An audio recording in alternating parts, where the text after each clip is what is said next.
মানবতা আছে বলেই পৃথিবীটা এত সুন্দর। এই ভাইটা দেখতে পেল একটা কুঁড়ে ঘরে মা জননী বসবাস করে।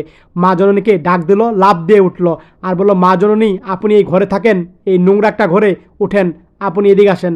মা জননীকে এক পর্যায়ে ধরে ধরে বাহিরে নিয়ে গেল আর বলল, আপনি এই জায়গায় থাকেন। দুটা ভাই মিলে মা জননীর নোংরা জায়গাটা সুন্দর করে পরিষ্কার করে দিচ্ছিল। খেতা বালি যা কিছু ছিল সব কিছু এগুলা ফেলে দিল। আর এদিকে কত ময়লা হয়ে গেছে মা জননীর বিছানা নিচে। এভাবেই অসহায় মা জননী থাকছিল।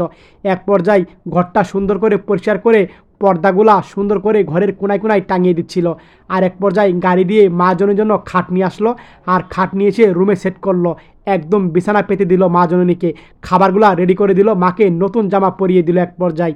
আর মা হাতের সাথে হাত মিলালো, মা চলেন রুমে চলেন। চোখটা বন্ধ করে মা জননীকে তার কুঁড়ে ঘরে নিয়ে যাচ্ছিল এক পর্যায়ে। আর মা জননীকে কুঁড়ে ঘরে নিয়ে গিয়ে তখন চোখটা বাঁধনটা খুললো আর দেখতে পেল সারপ্রাইজ। মা জননী দেখে এত খুশি হলো আর মা জননী বুকে জড়াই নিল এই ভাইটাকে। এক পর্যায়ে মা জননী দেখতে পেল রুটি, পানির বোতল, কত কিছু খাবার দাবার এই মা জননীর জন্য এনে দিয়েছে। মা জননী এই জায়গা বসলো আর সবাইকে নমস্কার প্রণাম করছিল আর বলল, বসেন আপনারা। মা জননীকে অনেকগুলা টাকা দিল এই ভাইটা। মা জননী আপনি রেস্ট করেন, এখন আমরা চলে যাব, ঠিক আছে। এইভাবে কথা বলে চলে যাচ্ছিল। আগে ঘর ছিল এরকম আর এখন ঘর করেছে এই দয়াবান ভাইরা এরকম করে।